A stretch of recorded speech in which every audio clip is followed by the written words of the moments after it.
우리가 인생을 살아가다 보면 어쩔 수 없는 막다른 길에, 막다른 골목에 다다를 때가 있죠. 그래서 도무지 이거는 뭐 힘으로도 되지 않고 능으로도 되지 않는 그런 때를 우리가 만나게 됩니다. 반드시 그렇게 돼요. 그러니까는 재정적으로도 어렵고 또 관계도 파괴되고 상황도 어렵고 도무지 뭐 앞뒤가 보이지 않는 그런 현실 가운데 우리가 처하게 되는 때가 우리의 신앙 가운데 반드시 있다라는 것을 우리가 알 수가 있습니다. 예, 있다라는 것이죠. 자, 그래서 그런 상황을 우리가 만나게 되는 때가 누구에게나 온다라는 겁니다. 오늘 사울이 만난 상황이 사실 그래요. 사울이 40세에 왕이 됩니다. 몇 살에 왕이 됐다고요? 40세에 왕이 됐습니다. 우리가 잘 몰랐지만 벌써 보니까 사울에게 그 요나단이라는 장성한 아들이 있었네요. 벌써 아들이 요나단이라는 장성한 아들이 있었고 사울은 40세에 왕이 됩니다. 그리고 사무엘은 지도자의 자리에서 물러나게 되죠. 사울이 왕이 되고서 제일 걱정했던 게 무엇이었을까? 그것은 바로 국방입니다. 국방. 나라를 어떻게 안전하게 지킬 것인가? 좀 쉽게 말하면 내가 좀 어떻게 안전하게 왕위를 이어갈 것인가? 아마 그런 생각을 좀 했을 것 같아요. 그래서 이스라엘 가운데 군사를 모집을 하는데 몇 명을 모집하냐면 3,000명을 모집합니다. 몇 명이요? 3,000명을 모집합니다. 그래서 3,000명 중에 2,000명은 믹마스라는 곳에 자기와 함께 거기에 있고 1,000명은 그 아들 요나단에게 맡겨서 베냐민 기브아라는 곳에 주둔시킵니다. 이렇게 한 것은 왜 이렇게 했냐면 지금 블레셋이 사무엘이 죽은 다음부터 자꾸 땅을 조금씩 침범해 오고 있어요. 침범해서 어디까지 왔냐면 게바라는 곳까지 왔어요.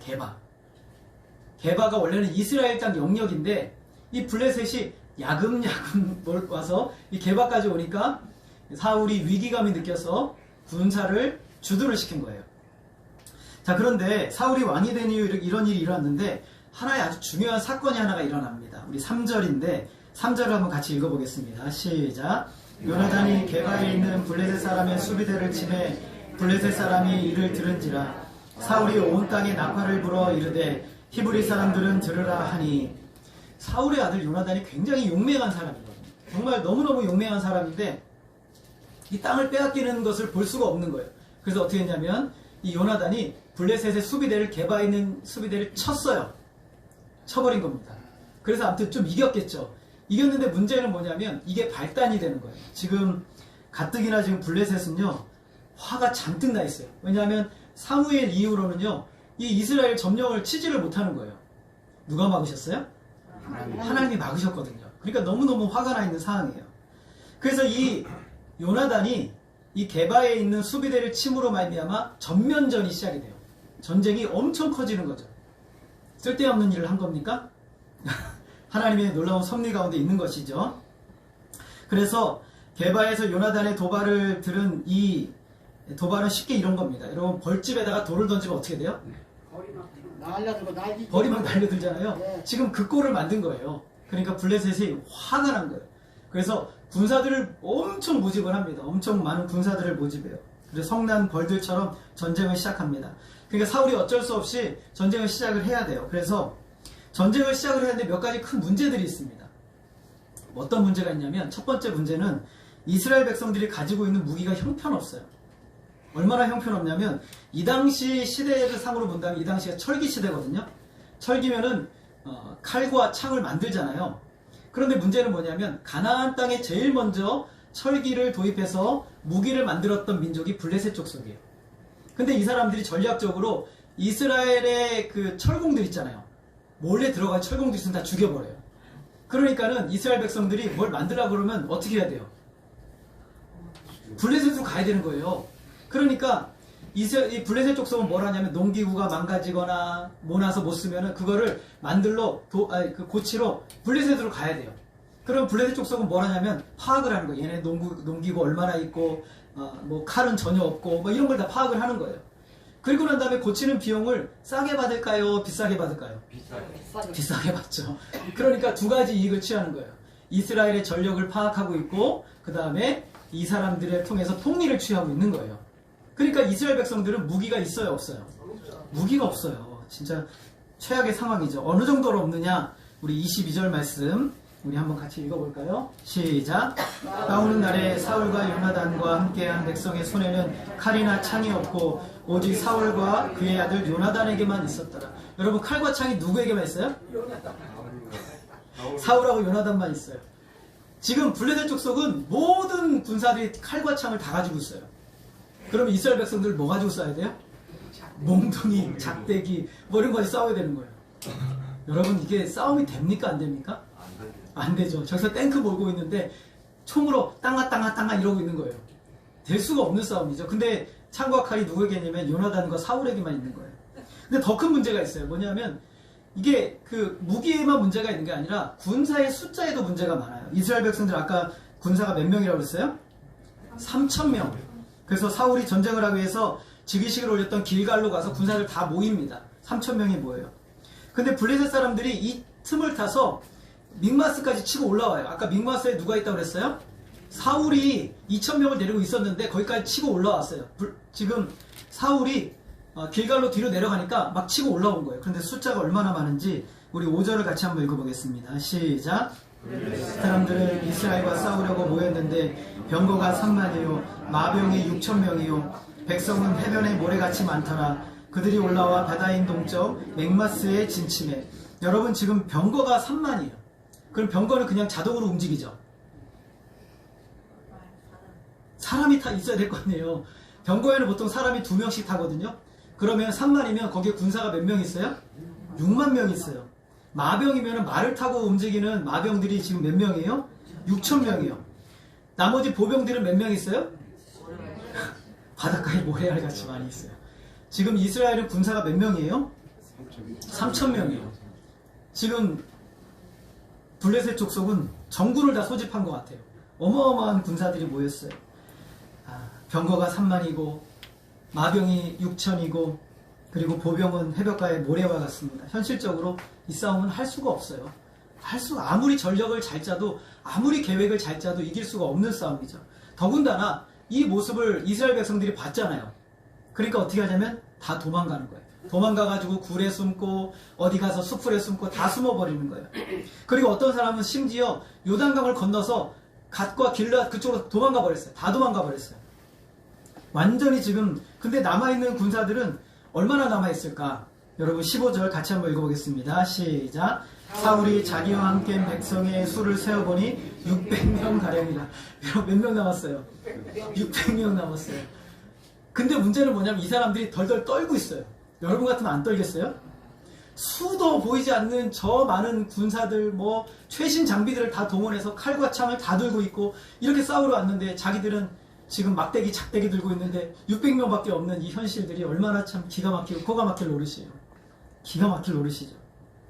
이스라엘 백성들은 두려움에 떨고 있어요. 전력적으로, 정신적으로 이스라엘 백성들이 이미 패배한 것이죠. 근데 이스라엘 백성들은 누구를 믿습니까?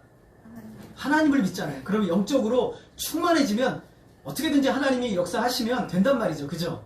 아멘. 그래서 하나의 문제는 뭐냐면 열세라도 영적으로 충만해서 전쟁을 빨리 시작해야 되는데 누가 안 와요?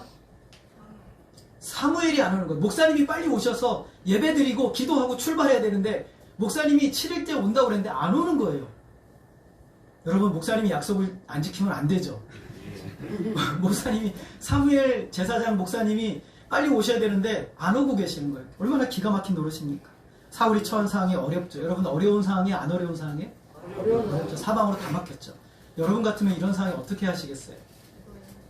어떻게 하시겠어요? 사방으로 다 막혀있죠. 와, 우리 권사님은 기도해요. 정말 훌륭하신 분이세요. 기도해야죠. 개인적으로 여러분 큰 어려움을 만났어요. 그런데 집에 자식들이 너무너무 고통스럽게 하네요. 말을 듣지 않아요. 재정도 바닥이 났어요. 부부관계도 완전히 관계가 파산이에요. 영적으로 바닥이에요. 기도도 못해요. 영적으로 무너져 있단 말이죠. 아무것도 할 수 없잖아요. 하나의 문제만 터져도 사실은 우리가 너무너무 힘들잖아요. 여러분, 육신이 아파봐요. 요거만 해도 힘든데 저 인간이 나를 또 괴롭히고 있네. 돈은 없네. 자식들을 힘들게 하네. 여러분이 어떻게 할 거예요? 할 수 있는 방법이 아무것도 없는 거죠. 여러분이 어떻게 하시겠어요? 사울은 진짜 해야 될 걸 안 하고 하지 말아야 될 것을 하게 돼요. 구절을 같이 읽겠습니다. 시작. 네, 번제와 화목제물을 이리로 가져오라 하여 번제를 드렸더니 사울이 안 되겠다 싶어가지고 자기가 교회 집사님이 강대상에 딱 올라가가지고 안 되겠다 우리 예배 드리자 하고 딱 이렇게 시작을 한 거예요. 사울에게는 권한이 없어요. 사울은 왕이죠. 제사는 누가 만 드릴 수 있어요? 제사장만 드릴 수 있단 말이죠. 월권을 행사하고 있는 거예요. 왜 월권을 행사했어요?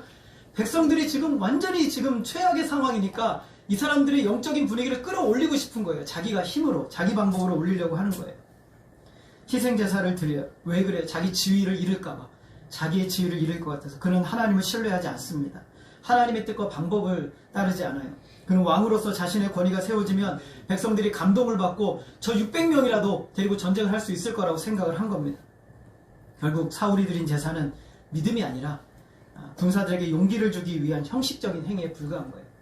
우리가 지난번에 사무엘상 4장에서 여러분 기억나실지 모르겠는데 이스라엘 백성들이 아벡에서 블레셋과 전쟁을 치릅니다. 첫 번째 패배에서 몇천 명이 죽었어요. 그리고 나니까 이길 수 있는 방법을 찾다가 언약궤를 가져오자. 그래서 성막에 있는 언약궤를 홈리와 비누아스를 통해서 언약궤를 가지고 와요. 근데 언약궤를 가지고 왔는데 그 사람들이 언약궤를 가지고 온 목적이 무엇이냐면 이 언약궤를 통해서 뭘 하려고요? 전쟁에 이기려고 언약궤를 수단으로 삼은 거예요. 사울이 왜 제사를 드렸어요? 전쟁에 이기려고 하나님을 수단으로 삼은 거예요. 내 방법대로 하나님 이기게 해주세요라고 하나님을 수단으로 사용한 거예요. 하나님은 우리가 어떤 방법을 사용하거나 여러 번 반복해서 뭔가 막 열심히 한다고 해서 하나님이 움직이시는 분이 아니세요. 하나님은 우리의 방법대로 일하시는 것이 아니라 하나님의 뜻과 주권대로 일하시는 분이 하나님이세요. 잠언 19장 21절에 보게 되면 우리 같이 한번 읽어보겠습니다. 시작. 사람의 마음에는 많은 계획이 있어도 오직 여호와의 뜻만이 완전히 서리라. 여러분, 사람의 마음에 계획이 있어요. 이렇게 하면 하나님이 내 마음을 들어주실까? 이렇게 하면 역사하실까? 이렇게 하면 하나님이 들어주시겠죠. 근데 뭐만 선다고 그랬어요? 여호와의 뜻만이 온전히 서는 거예요. 하나님은 하나님의 뜻과 방법대로 일하시는 하나님이세요. 우리가 하나님을 바꿔서 원하는 것을 얻어내는 것이 아니라 하나님의 말씀과 뜻에 순종함으로 하나님의 역사를 경험하는 거예요. 여러분 꼭 기억하세요. 내가 하나님을 바꿔서 내 원하는 걸 얻어내는 것이 아니라 하나님의 말씀과 뜻에 순종함으로 하나님이 하시는 역사를 경험하는 게 믿음이에요. 그게 믿음의 삶인 거예요. 믿음은 내 의지와 뜻과 목적과 방향을 하나님의 말씀과 뜻에 복종시키는 거예요. 왜냐하면 하나님의 말씀과 뜻과 계획이 언제나 선하고 옳으시기 때문이에요. 이렇게 사울이 제사를 드리자마자 참 이게 하나님의 때는 기가 막힌 게요. 내가 뭘 하면 바로 나와요. 사울이 제사를 드리고 나서 누가 왔어요? 사무엘이에요. 사무엘이 저기 바위 뒤에 숨어 있다가 너 이름 어떻게 하나 보자 이러고 있었어요. 사무엘이? 뭐 그걸 알 수 없어요. 근데 사울이 제사를 드리고 나자 이미 여기 성경에 말씀해 보면 제사가 다 드리기를 끝나자. 여러분, 제사 드리는 시간은 그렇게 간단하게 빨리 끝나지 않아요. 짐승을 잡아서 각을 떠야 되고 또 그것을 이제 불을 만들어서 불을 태워서 하나님께 드려야 되는데 이 상황 동안에 사울은 제사를 드리자마자 사무엘이 옵니다. 여러분, 믿음으로 인내할 때는 언제까지 인내하는 겁니까? 언제까지 인내해요?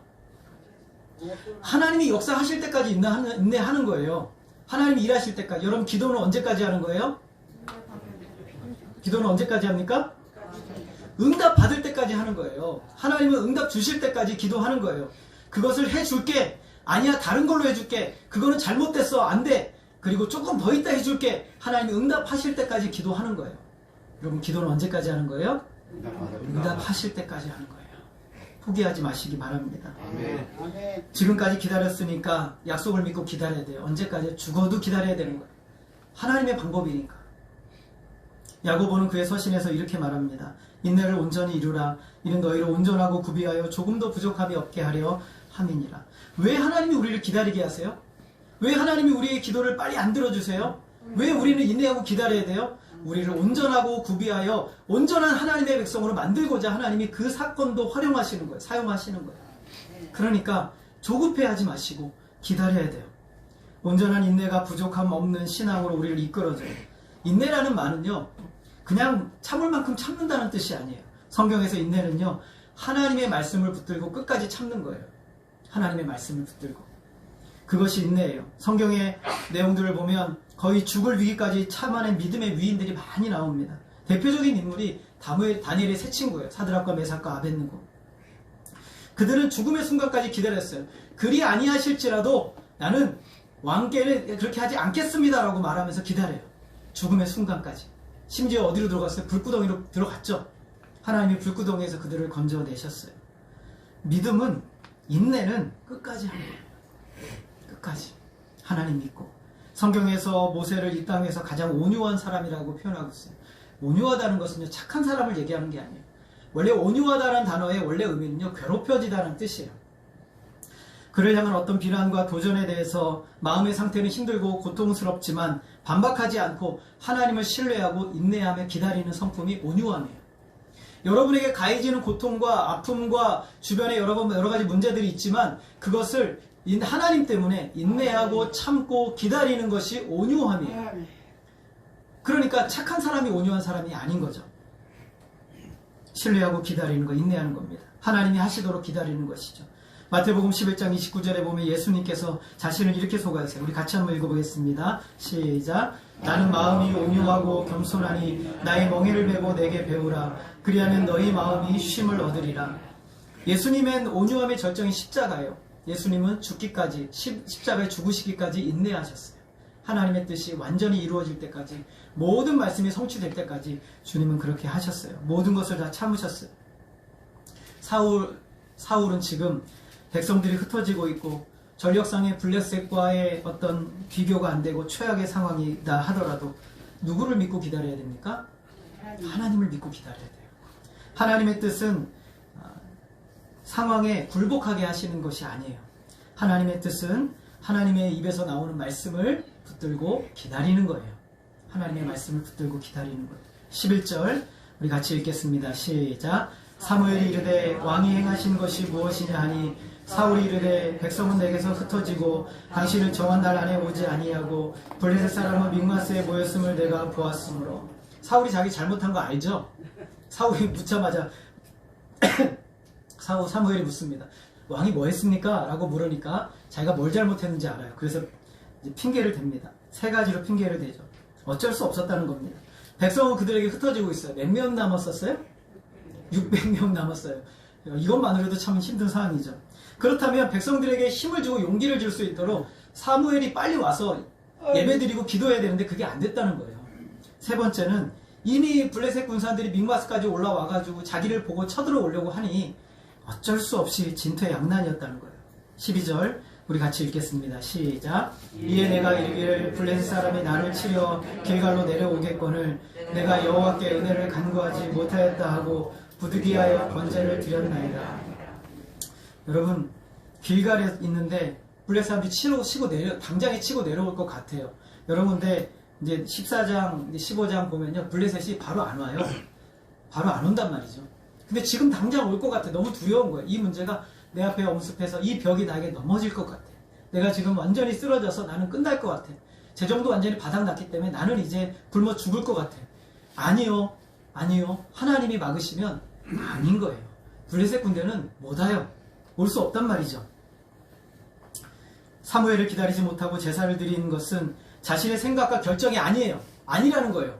어쩔 수 없었다는 거예요. 환경이 그렇게 나를 이끌었다는 거예요. 여러분, 나는 믿음으로 살려고 했는데 저 사람 때문에 내가 믿음으로 살지 못했다는 거예요. 나는 믿음으로 행하려고 했는데 돈이 없어서 믿음으로 살지 못했다는 거예요. 나는 믿음으로 살려고 했는데 건강이 좋지 못해서 믿음으로 살지 못했다는 거예요. 나는 믿음으로 살려고 했는데 내 아내 때문에 못 살겠다는 거예요. 나는 믿음으로 살려고 했는데 내 남편 때문에 못 살겠다는 거예요. 아니요. 어쩔 수 없다는 말은 필요가 없는 거예요. 우리가 믿는 분은 누굽니까? 하나님 불가능을 가능케 하시는 분이죠. 어쩔 수 없는 상황을 이기게 하시는 분은 하나님이세요. 우리는 어쩔 수 없다라는 말을 너무 많이 써요. 어쩔 수 없어서 난 이거 했어. 어쩔 수 없어서 불법을 행한 거야. 아니요. 하나님이 살아계시거든요. 하나님이 살아계셔요. 사울의 말에서 은혜라는 단어는 정확한 번역이 아닙니다. 은혜라는 단어의 정확한 번역은 달래다, 누그러뜨리다는 거예요. 사울이 제사를 드리고 누구의 마음을 달래는 거였어요? 하나님 마음을 달래는 거예요. 하나님 착하지요. 하나님 잘 좀 해주세요. 이번에 좀 돈 좀 대박나게 해주세요. 아유 우리 하나님 착하세요. 하면서 이렇게 한 거예요. 이렇게 제사를 드려서 하나님 좀 잘 좀 해주세요. 이렇게 했다는 거예요. 하나님 말씀 무시하고 무조건 제사만 드리면 된다는 인간적인 생각으로 제사를 드린 거죠. 사울은 자신의 죄를 인정하지 않습니다. 계속 합리화하고 어쩔 수 없었다고 말합니다. 사무엘이 사울에게 말합니다. 같이 읽겠습니다. 13절 시작. 망령되이 행하였도다. 왕이 왕의 하나님 여호와께서 왕에게 내리신 명령을 지키지 아니하였도다. 그리하였더라면 여호와께서 이스라엘 위에 왕의 나라를 영원히 세우셨을 거니라. 사무엘이 말합니다. 망령되이 행하였도다. 그래서 망령되이 행했다는 것은 우리가 생각하는 그런 뜻이 아니라 참 미련하다, 참 어리석게 행했다라는 뜻이에요. 위험한 문제에 처했을 때 해결하기 위해서 인간적인 방법은 다 동원하면서 정작 누구를 의지하지 않습니까? 하나님 의지하지 않는 게 미련한 거예요. 여러분 인간적인 방법, 여러분 감정의 움직임대로 움직이고 내 생각대로 움직이고 내가 하고 싶은 대로 고집대로 다 하고 내가 원하는 방법을 다 끄집어 안으면서 정작 하나님께 의존하지 않고 그 말씀에 순종하지 않는 게 미련한 거예요. 그게 미련하고 어리석다라고 말하는 거예요. 우리는 얼마나 미련하고 어리석은 일을 많이 합니까? 사람들은 하나님을 의지하며 사는 삶이 어리석다고 말합니다. 그러나 성경은 다 가지지 못해도 하나님을 의지하며 사는 인생이 가장 지혜롭고 가장 탁월하다고 말하고 있어요. 잠언 9장 10절 말씀 우리 같이 한번 읽겠습니다. 시작. 여호와를 경외하는 것이 지혜의 근본이요 거룩하신 자를 아는 것이 명철입니다. 여러분 어떤 사람이 지혜로운 사람이요? 하나님을 경외하고 하나님 인정하고 하나님 믿고 의지하며 살아가는 사람이 지혜로운 사람이에요. 세상살이를 바르게 분별하고 세상의 것들 이거 어떻게 하면 내가 돈 많이 벌 수 있어? 이거 가르쳐주는 사람이 지혜로운 사람이 아니라 어떻게 하나님을 경외하고 믿으며 살 수 있는지를 알려주는 사람이 지혜로운 사람인 거예요. 그렇게 사는 인생이 지혜로운 사람이에요. 어떤 사람이 명철한 사람이에요? 우리 명철한 자가 여기 있지만 어떤 사람이 명철한 사람이에요? 거룩하신 자 하나님을 아는 것이. 안다라는 것은 히브리어로 야다라고 하는데 부부가 서로 간에 관계를 맺고 결혼해서 아는 서로가 속속들이 잘 아는 관계를 안다라고 말하는 거예요. 하나님을 깊이 알고 하나님 더 많이 알고 싶어하는 사람이 명철한 사람이에요. 고린도전서 1장 24절에 사도 바울은 이렇게 말합니다. 우리 같이 한번 읽겠습니다. 시작. 오직 부르심을 받은 자들에게는 유대인이나 헬라인이나 그리스도는 하나님의 능력이요 하나님의 지혜니라. 여러분 어떤 것이 능력입니까? 그리스도가 능력이에요. 예수 그리스도. 하나님이 여러분의 능력이신 줄 믿으시기 바랍니다. 아멘. 지금 저와 여러분이 가지고 있는 문제는 하나님의 손에 있어요. 믿으십니까? 아멘. 여러분 하나님의 손에 있어요. 하나님이 해결하지 못하실 문제는 아무것도 없습니다. 믿으십니까? 아멘. 문제는 우리가 하나님을 그렇게 믿지 못한다는 거예요. 내가 하고 싶은 거예요. 내 감정대로 결정하고 싶고 내가 원하는 대로 하고 싶으면 안 되는 거예요. 그 순간 고통의 시작은 되는 거예요. 하나님의 방법이 최선이에요.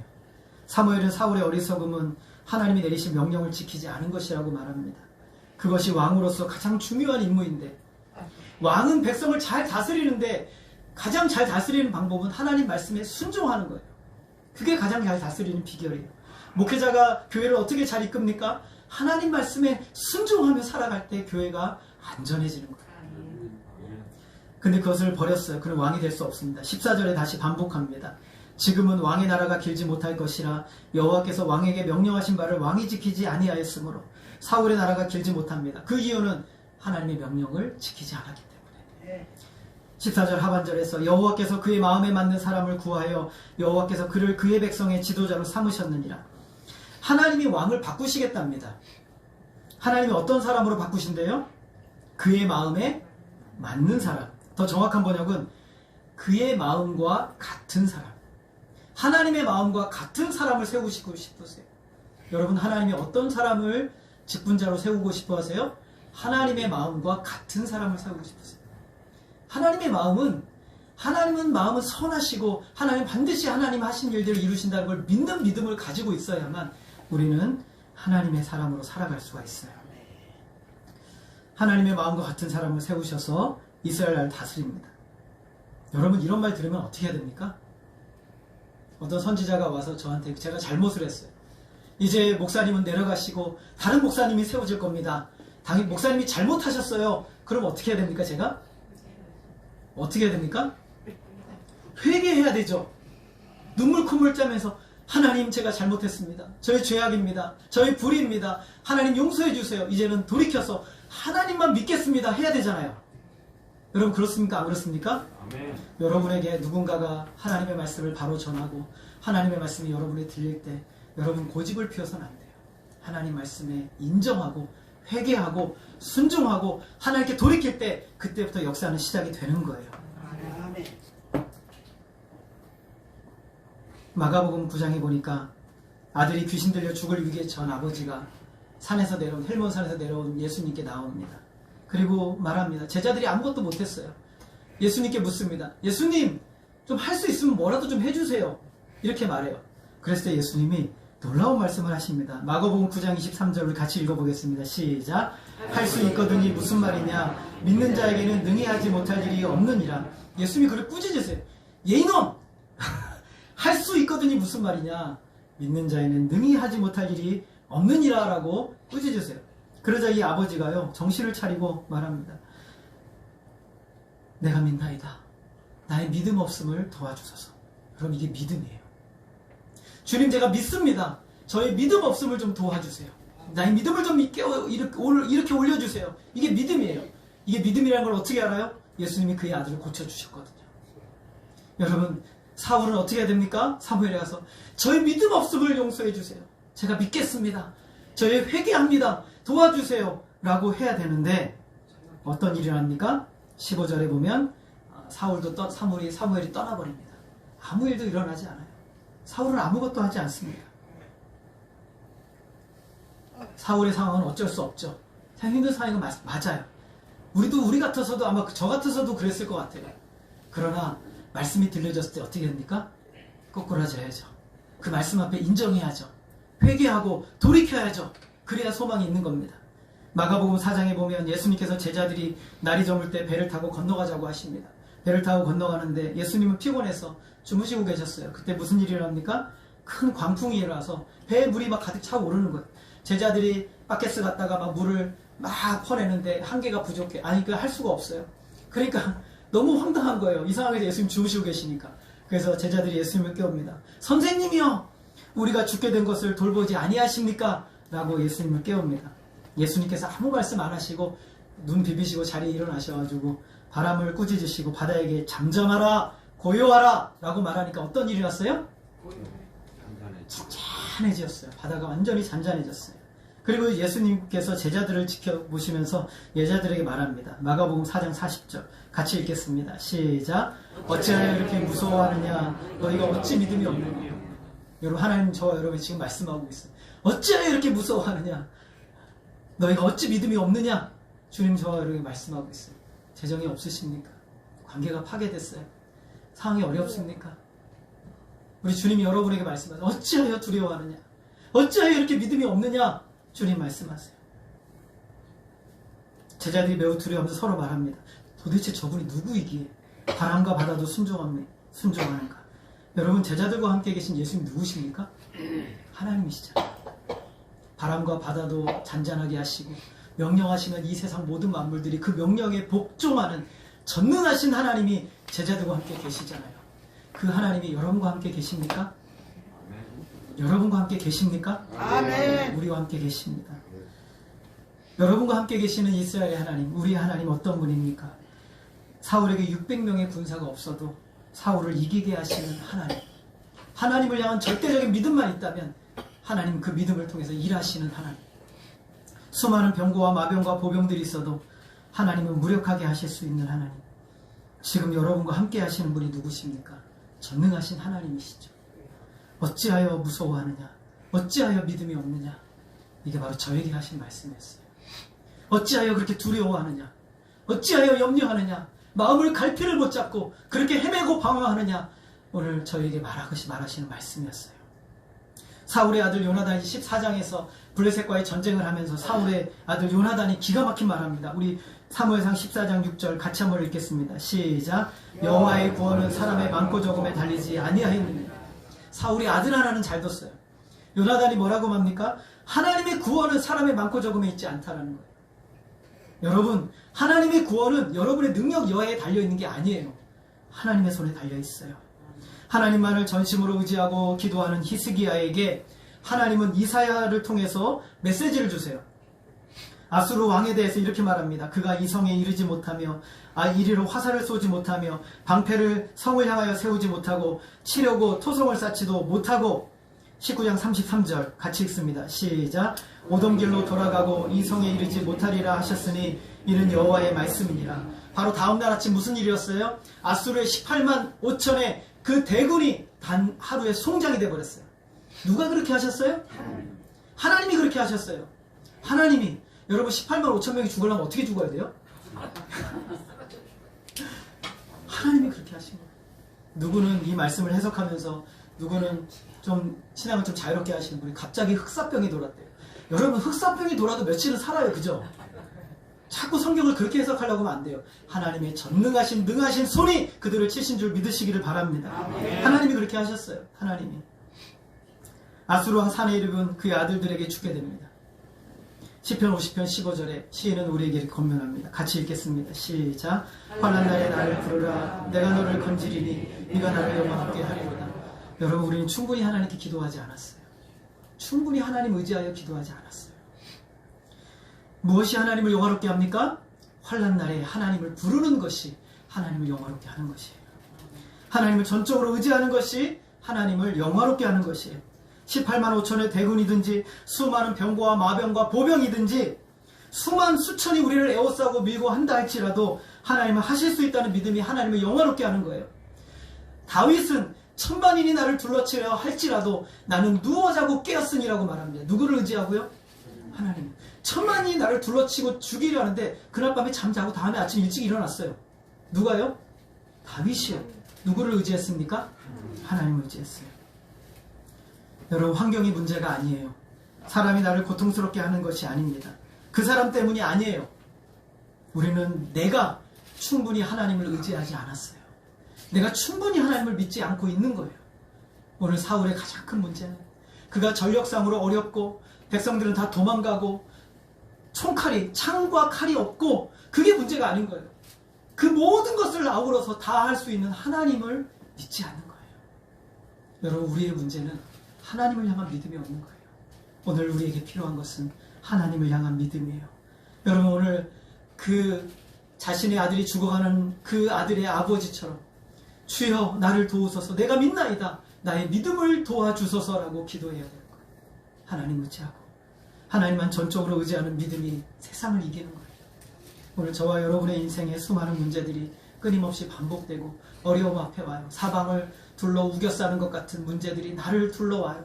근데 그때 여러분 무엇을 바라보시겠어요? 눈을 들어 하늘을 바라보시고 모든 만물의 주권자 되신 하나님을 의지하시기를 바랍니다. 이 문제 해결책은 여러분에게 있는 게 아니에요.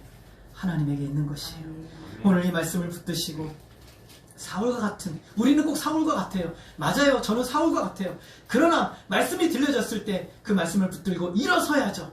하나님께 회개하고 믿음으로 나아갈 때 하나님이 그 상황을 이겨내게 하시고 이루게 하시는 하나님을 의지하시고 여러분 남은 한 주 여러분의 삶에 있어서도 믿음으로 이겨내시며 승리하시는 저와 여러분의 인생이 되어지기를 주님의 이름으로 소원합니다. 기도하겠습니다. 하나님 아버지 오늘 우리의 어리석음과 미련함이 무엇입니까? 주변의 환경과 상황들 때문에 주눅들어 있고 이 문제 앞에서 내 힘으로 해결하려고 하다가 어찌할 수 없는 방법에 무너져 있지 않습니까? 만물의 주권자 되시는 창조주요 권세자이신 우리 하나님 앞에 나아가게 하여 주옵소서. 믿음으로 하나님 의지하는 믿음을 더하여 주시옵소서. 믿음이 없는 우리에게 믿음을 주셔서 하나님을 믿는 믿음으로 나아가게 하여 주옵소서. 수많은 문제 앞에서 하나님 다윗과 같이 내가 누워자고 깨었노라고 하나님 의지하며 고백하는 믿음의 역사가 일어나게 하여 주옵소서. 오직 하나님께서 우리의 주권자 되시며 능력이 되시는 하나님만 믿고 나아가는 복된 우리의 인생이 되어질 수 있도록 역사하여 주시옵소서. 하나님으로 영광 받아 주시기를 간절히 원하오며 예수님의 이름으로 기도하였습니다. 아멘. 357장입니다.